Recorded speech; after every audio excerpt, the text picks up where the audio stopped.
Good morning, students. Today we will do worksheet number 15. This is about a poem, geography lesson, and the poem is written by Zulfikar Ghosh in a single stanza of 24 lines, and the poem has no rhyming scheme. Students, जो geography lesson है poem Zulfikar Ghosh ने लिखा है और ये एक single stanza poem है 24 lines की और इसमें कोई राइमिंग स्कीम भी नहीं है. And given below is a poem written by the perspective of Zulfikar Ghosh who is observing city from above seeing it seated in a jet plane. एक जेट प्लेन से वो सिटी को देखते हैं, क्या ऑब्जर्व करते हैं, वही उन्होंने इस पोएम में डिस्क्राइब किया है. How does a city look when we see it from great height. जब हम किसी सिटी को बहुत हाइट से देखते हैं तो वो कैसा लगता है. वेरी स्मॉल और clear. Read the following stanza the answer the questions that follows.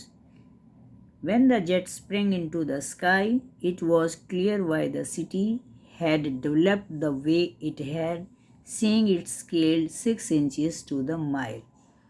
There seemed an inevitability about what on ground had looked haphazard, unplanned, and without style.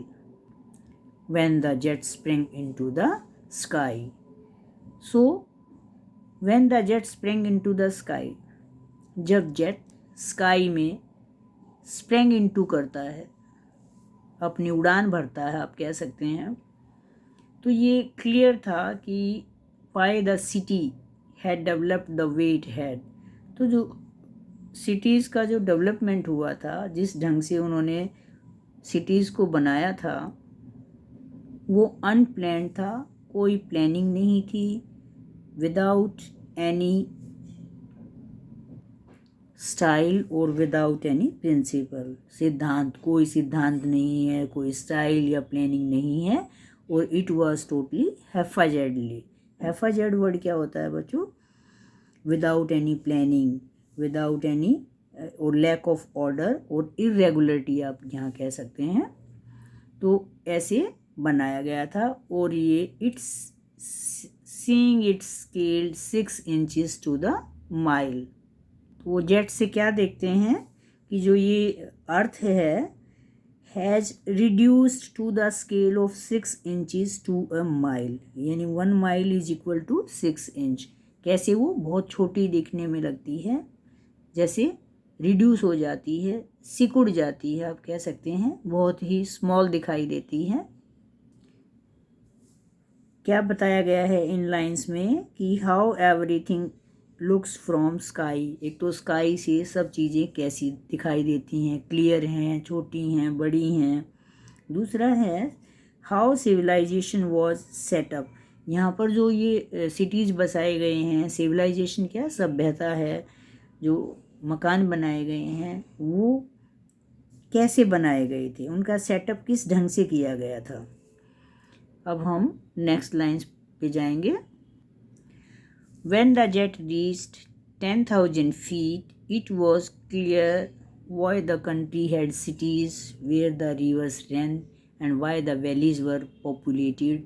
The logic of geography, that lands and water attracted man, was clearly delineated when the jet reached 10,000 feet.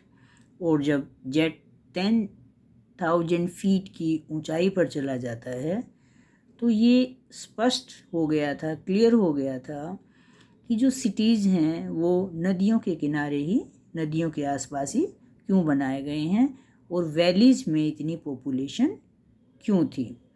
Simple logic है, geography logic, that land and water.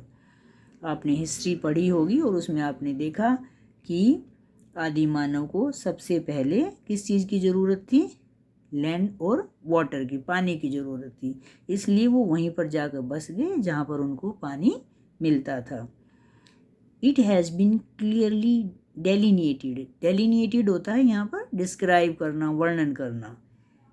सो जब 10,000 feet की ऊंचाई पर jet चला जाता है तो वहाँ से ये क्लियर हो जाता है कि जितने भी सिटीज़ हैं वो नदियों के किनारे ही बसे हुए हैं, नदियों के आसपास ही, पानी के आसपास ही बसे हुए हैं, और वहाँ पर इतनी जनसंख्या क्यों थी।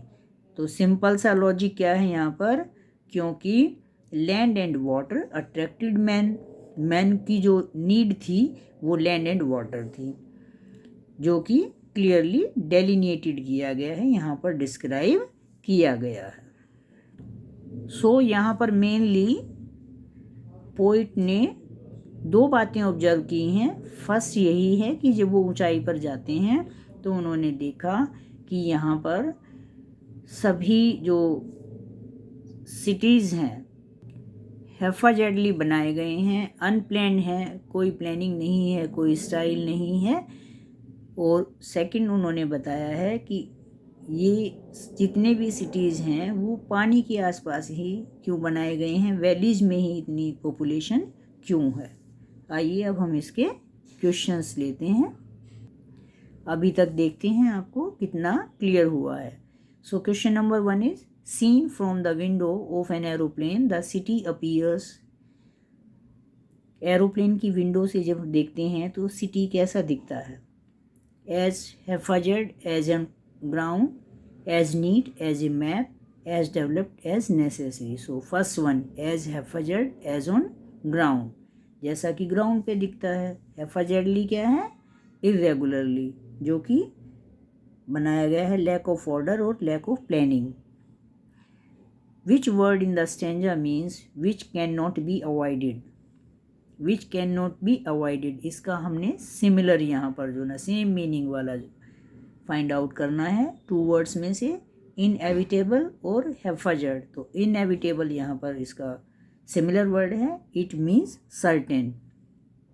What did attack the man, इंसान ने जब अपने आप को बसाया, सिटीज़ बनाए, तो किस चीज़ ने उसको अट्रैक्ट किया है, cities, countries, land and water, hills and valleys. तो यहाँ पर land and water. Question number 4, from a certain height a mile got reduce to 6 inches. एक सर्टेन हाइट पर 1 माइल जो है रिड्यूस हो जाता है 6 इंच में। Question number 5, what was clear when the jet reached 10,000 feet high.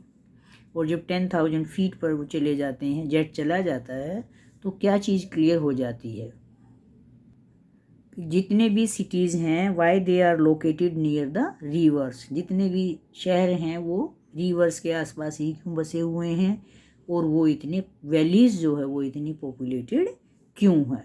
उम्मीद है आपको क्लियर हो गया होगा। तो आप ये वर्कशीट अपने नोटबुक में करेंगे। Thank you.